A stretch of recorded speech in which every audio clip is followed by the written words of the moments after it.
guys, I'm Charlotte. If you don't already know me, welcome to my channel. If you do, welcome back.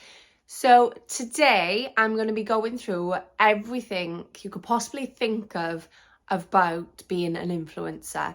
Now, as it's coming up to the new year, I thought it'd be a great idea because people are going to be thinking about New Year's resolutions, changing of jobs. They're going to be thinking about how they're going to make next year better.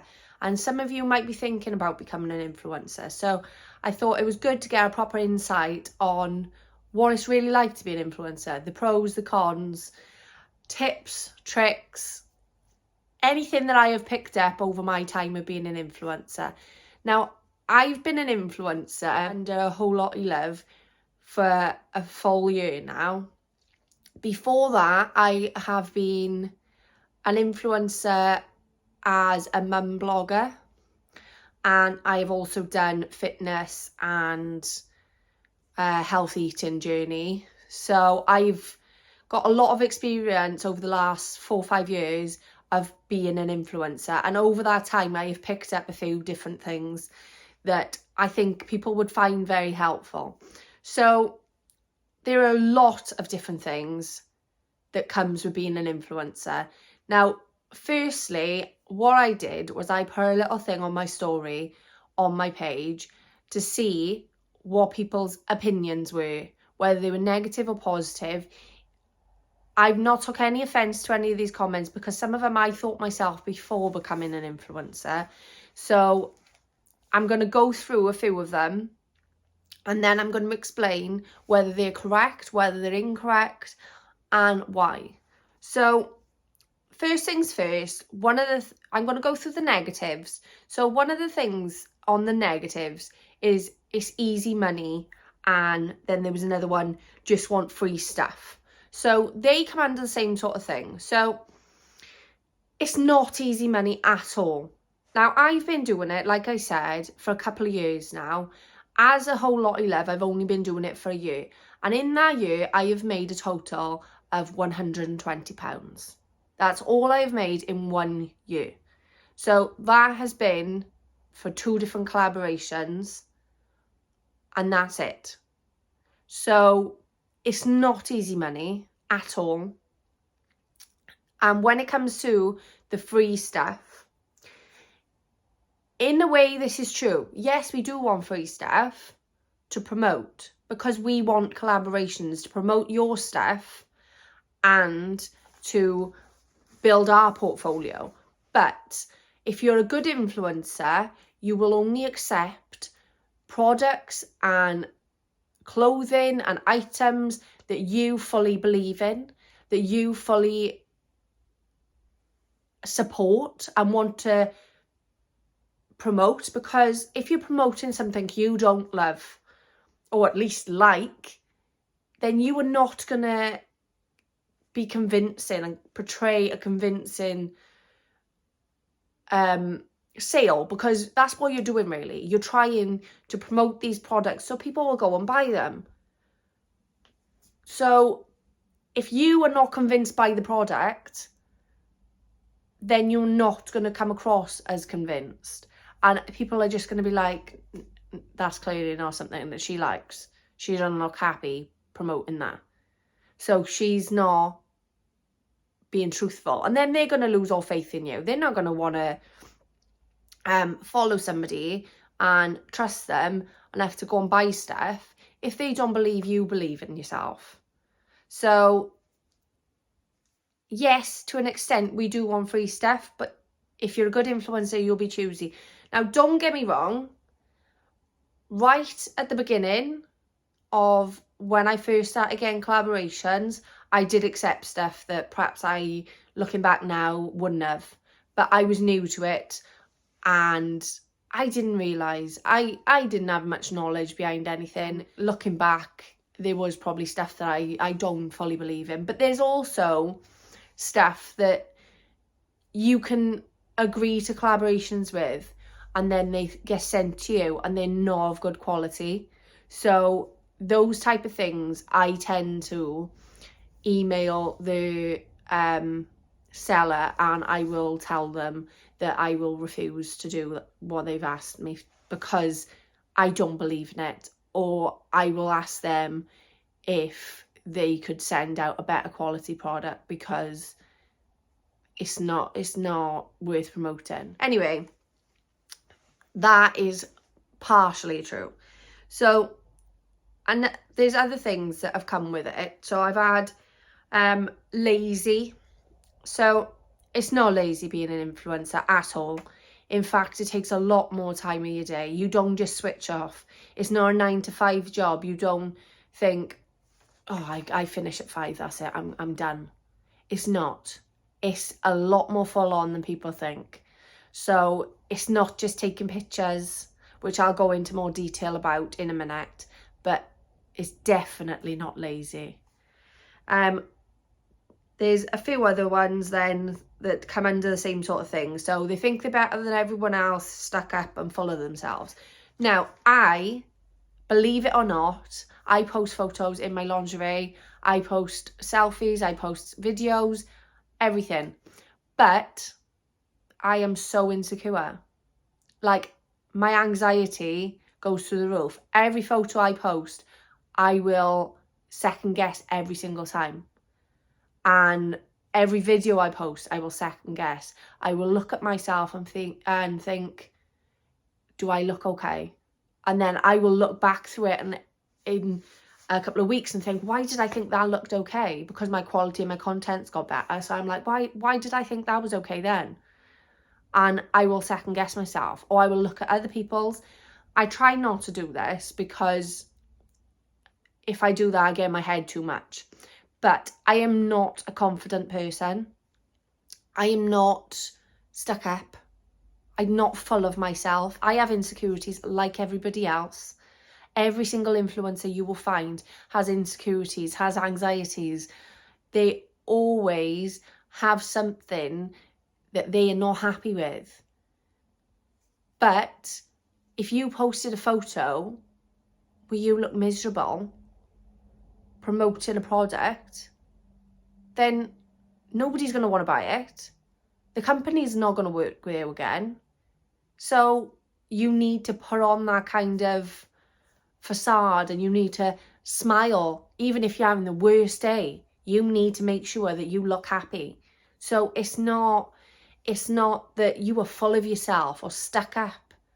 It's just you're professional and you're doing a good job. And if people think that you're confident, you're portraying yourself well, in my eyes. So that's the negatives that I've got.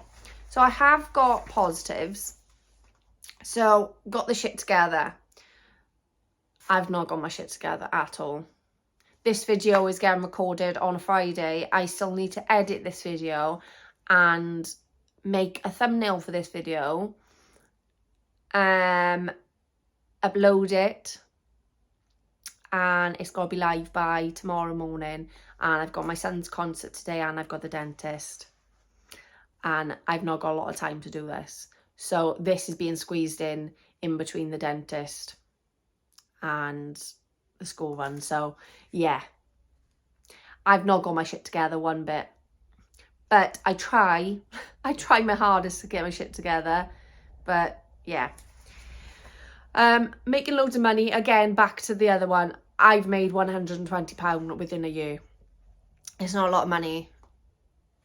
Unless you're very lucky. You've got to put the hard work in. As with any job, you know, there may be things down the line and I may get more money, but it's not going to come overnight. You're not going to get it straight away just because you posted a few photos. Unless your photos are of the best standards and you get a really good collaboration and a lot of followers really quick, then, you know, you're not going to be making a lot of money.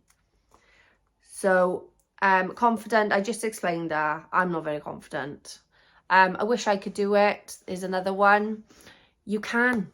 Just start. You post photos on your own social media, so why not post it on a influencing page? Why not try? And if you enjoy it, just work on improving your content, work on finding out more information, and who knows, you could absolutely love it. You could hate it, but you could love it. And it's worth the risk. even if you do it as a hobby. It's worth it. So there's a lot of pros and cons to being an influencer. The cons I'm going to go through first, because I think it's important to know the negatives as well as the positives. So the cons are you never completely shut off. So like I said before, it's not a 9 to 5 job. You're not going to wake up, have a set schedule, finish at a set schedule. You're constantly on your phone, engaging, making content. Everywhere you go, you think, oh, this is going to be good content, so I'll record. You've always got your phone. You spend, like I said, you spend a lot of time on there, which can affect your eyesight and everything. You can get headaches, and obviously staring at a phone all the time isn't always the best. Obviously, that if you don't limit yourself, it's easy to let it take control and be constantly doing stuff, constantly scrolling through Instagram, constantly trying to create more content. Like, because I've tried so many times to create content in advance and post for the keep it for the week. I'm struggling with that. I'm not gonna lie, I really struggle with that. I'm hoping in the new year I will be able to do it, because I'm having 2 weeks off, so I'm hoping to be able to plan my content throughout those 2 weeks, and when I come back then I will be a week ahead or something like that. But it's very time consuming. This comes in with all of it. It is a time consuming job. You've got to treat it as a job. You've got to research. You've got to know what you're doing. You've got to engage with other people. You've got to make sure you're engaging with brands and reaching out to brands, and there's a lot to it. People think it's as easy as taking a photo and posting a photo, but it's really not. There is a lot behind influencing that people don't see, which I will go into in a minute. There can be a lot of negativity as well. So YouTube Shorts, I've had a few comments saying stuff like, oh, who cares, this and the other. And I know a lot of people, I haven't got TikTok live yet, but I know a lot of people said how negative people can be on the lives, and how cruel they can be, how vile some of the comments that they just say is just disgusting. Like, why are you even saying this? So there is a lot of negatives as well, but then there is positives. You get financial freedom. You can do what you want. You can work your own hours. If you set the time, you can do it yourself. You can do whatever. There's potential to earn big if you stick to it and you're consistent and you make sure that you got this as a priority and treat it like a job. Then you are likely to earn big. So you can pick your own hours. Obviously, like I said, you'd have to set a schedule. You haven't got one set workspace, so you can work wherever you go. You can go shopping and you can create content. You can go for a meal and you can create content. You can go out on a night out and create content. Or you can go on holidays and create content. It doesn't matter where you are. You can stay at home and you can still create content. So it's the freedom of going wherever you want to go and still creating content. One thing though is it's easy to fall into the habit of thinking of it as a hobby rather than a business. And what I mean by this is it's easy to be like, oh, I'm not going to post today. I'm not going to do this today. And not treat it like a business, not stay consistent, not stay, keep on top of it. If you say you're going to post twice a week, post twice a week. It's hard. It's easy to not stick to that. It's easy to just be like, oh, it's okay. I'm my own boss. I can do whatever I want. I'm not going to bother today. There's nobody on your back. It's all on you. You are the one who've got to make the choices to do these things. So you are the one who've got to push yourself. And if you don't do that, then you're not going to get the results you want.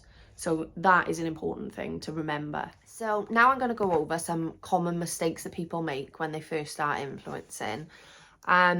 So one of the common mistakes that I've found is people posting without using the right hashtags, utilising what's there basically. So hashtags are ridiculously important. I cannot stress how important they are, especially when you first start out. If you haven't got a lot of followers, this is how you will get seen. If you hashtag with the relevant hashtags, then you will show up on people's pages. You will get seen more. You've got more chance of getting on the explore page, which people will see more. So that is very important. I'll talk to you a bit more about how to know what hashtags to use in a second. But then you've got follow loops.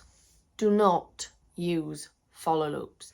So follow loops is basically, you'll have a post on somebody's Instagram where they'll say something like everybody's comment, follow everybody in the comments, like this post, and like every person's comment in the comments, or something along those lines. So you basically gotta go through, follow every single person in the comments, and perhaps comment on their first and second posts on their page. Now this is good for gaining followers at first, but 90% of those followers are going to go through, they're going to unfollow you, because some reason in the influencing world, influencers just feel the need to unfollow each other. I don't do it personally because I just don't see the point.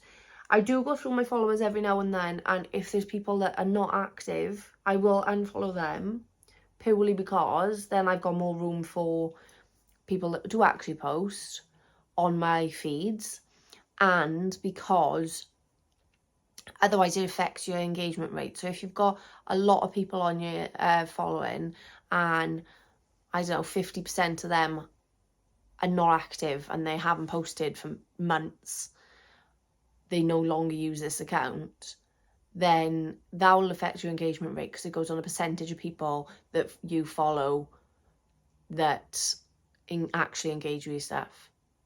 So for me, that's the only time I will unfollow people, or if their content is not bringing me any positivity. Like if their posts are negative constantly and they're bringing me down, then I will unfollow people. But I never go through and unfollow people for the sake of unfollowing people.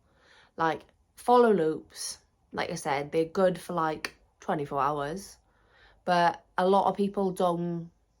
Some people won't follow back, some people will unfollow you, and then again it goes on the engagement. These people are going to follow you, but they're not going to engage with your stuff because they don't care. They just care about the numbers on their page, so they're not going to follow you back and they're not going to engage with your stuff. So what's the point in having them as your friend on there? What's the point in them following you or you following them? It's just a waste of your time when you could be getting real followers that actually care about your stuff, that are actually going to keep commenting on your stuff, getting your engagement rate up. Because brands sometimes do look at these. They do sometimes look at your engagement rate and your reach and all this type of stuff, which you'll only know if you're on a business profile, or they usually have like a creator profile and you'll give you all like your statistics and all that. Then you've got another thing that is a pet peeve of mine. This is something I've never done, but I know a lot of people to do it. I have talked about this in a previous video, but using Snapchat filters, just don't do it. It doesn't look professional. People are not going to have a Snapchat filter on, like you're not going to have a Snapchat filter on Boohoo on their page. They're not going to want to promote you. Or you're not going to have it on Shein. It's not going to happen. So just stop with the Snapchat filters. Enhancing your photos a little bit so the brightness is up a bit, so you can actually see the photo a bit clearer and stuff like that. Fair enough. I do that. Everybody edits slightly, but I don't edit it to the point where it doesn't look like me, or use filters where you got dog ears on and stuff like that. It's just not.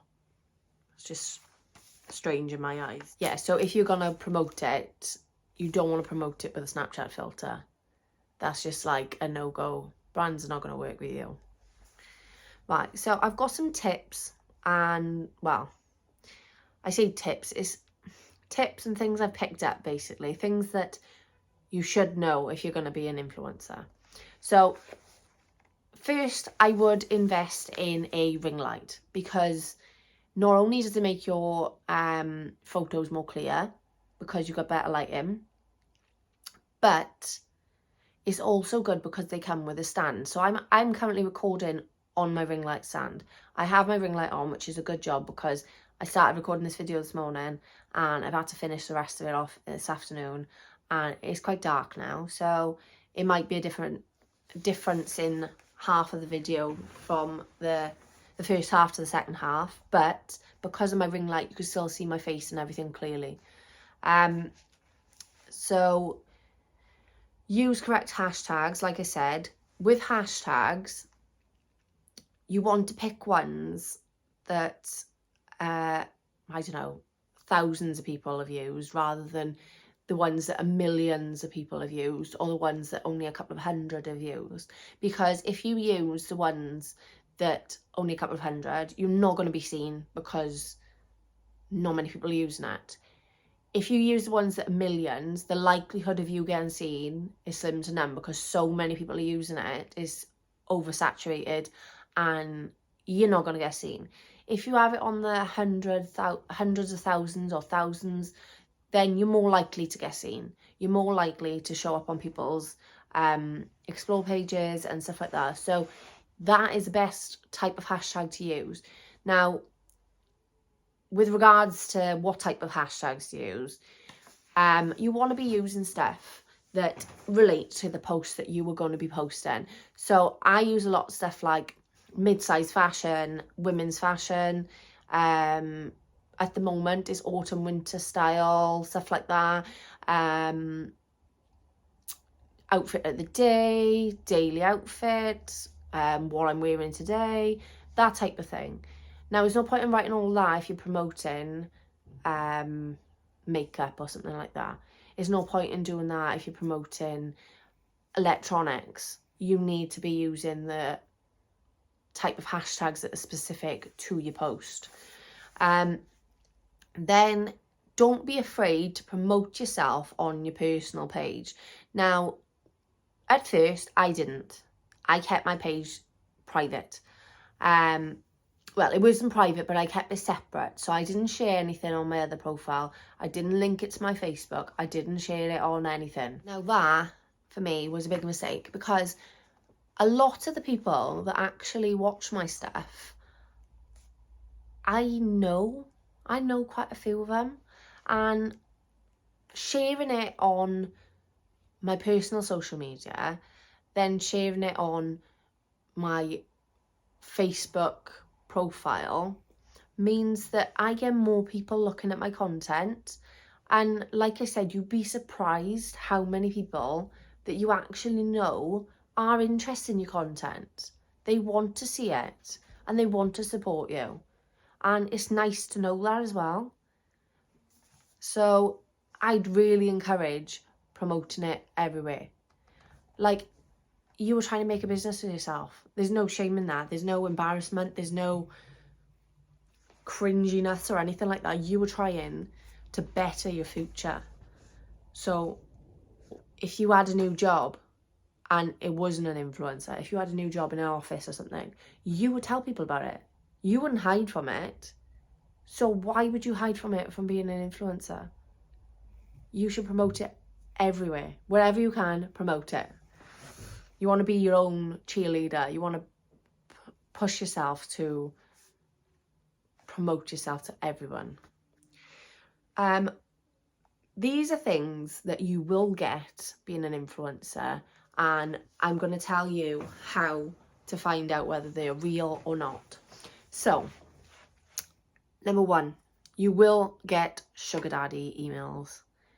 The amount of emails, the amount of messages in my DMs that are sugar daddies promising me a weekly allowance of $5,000 or something like that, just for me. No explicit stuff, no pictures, no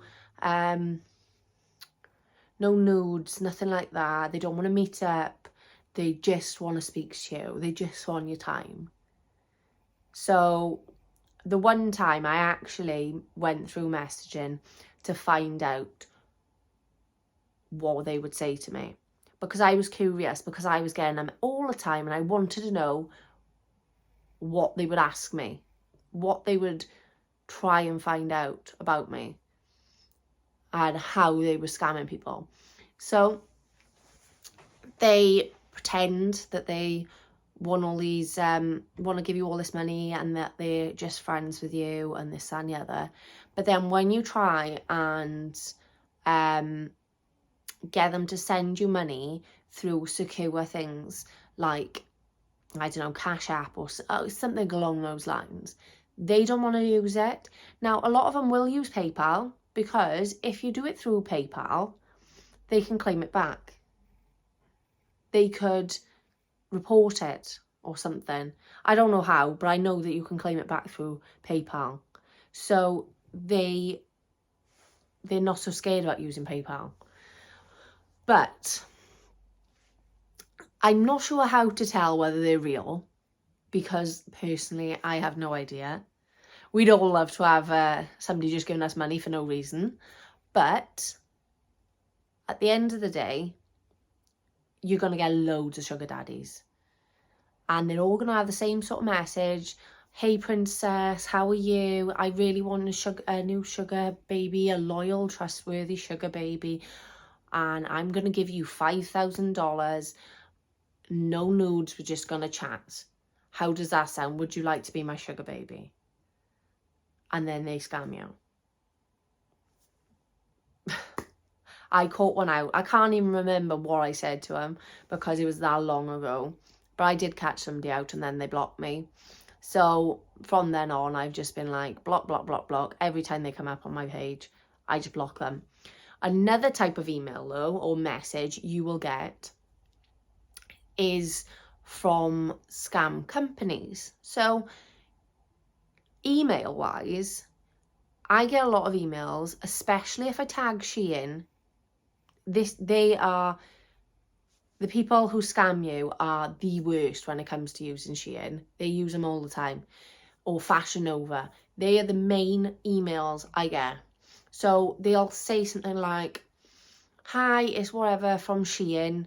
We're launching a new campaign and we want you to be involved, blah, blah, blah, blah.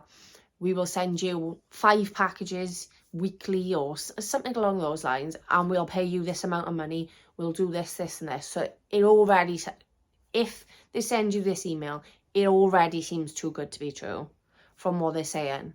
It's not genuine.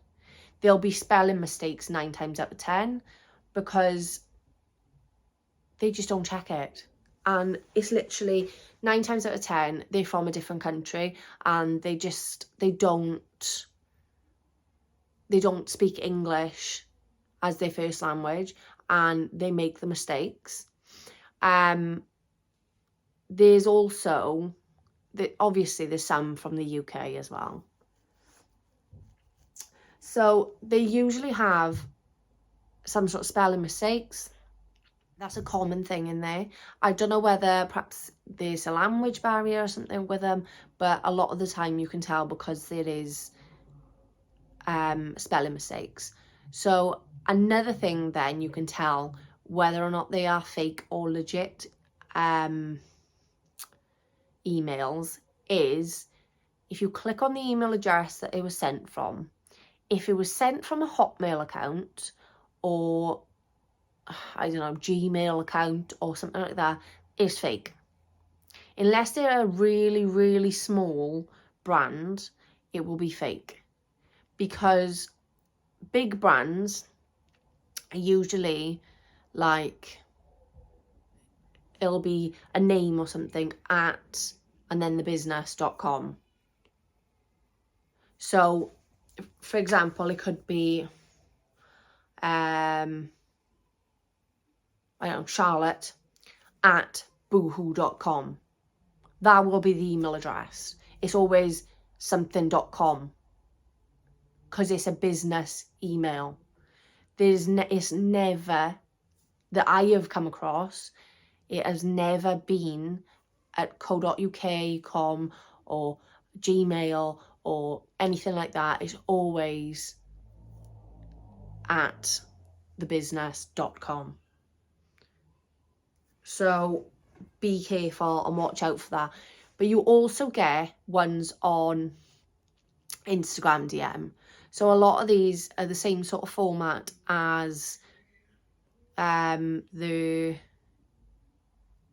email ones. So they'll be like, we'll offer you this amount of items, this and this. You just got to pay shipping. Or they're trying to get you to be an ambassador.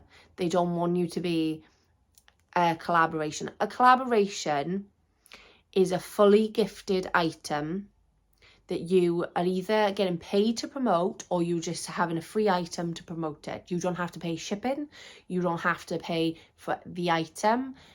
You get it all free. If you don't, it's an ambassador. If you have to pay anything towards it, you are an ambassador. You're not doing a collaboration. So there's a difference. An ambassador is usually, you will get a discount code. You do still get this sometimes. You can be doing a collaboration and be an ambassador at the same time. So you could, like with Bloom Chic, for example, I had the items gifted to me to promote. I had a gifted collaboration, but I have still got an affiliate link and I've still got a code to share with my followers to get a discount. I will get a certain percentage of the commission from those items that people buy through that code. So it's partly a ambassador affiliate type thing, but it's mainly a collaboration because that is what I did, a gifted collaboration. So I hope you enjoyed this video and I hope that you've gained some knowledge on becoming an influencer. If you need any help or any more tips, please write in the comments below your questions and I'm always happy to help. If there is enough questions, I will be making another video. So if you have like loads of questions, you're like, oh my god, I still have no clue what it is to be an influencer, I have so many more questions, let me know, because I'm happy to answer any of your questions. I may not have all the answers, but I'm happy to help. So I'm going to be taking a 2-week break for the Christmas period now. So there will not be a video next Saturday and the Saturday after. The first video back will be in January.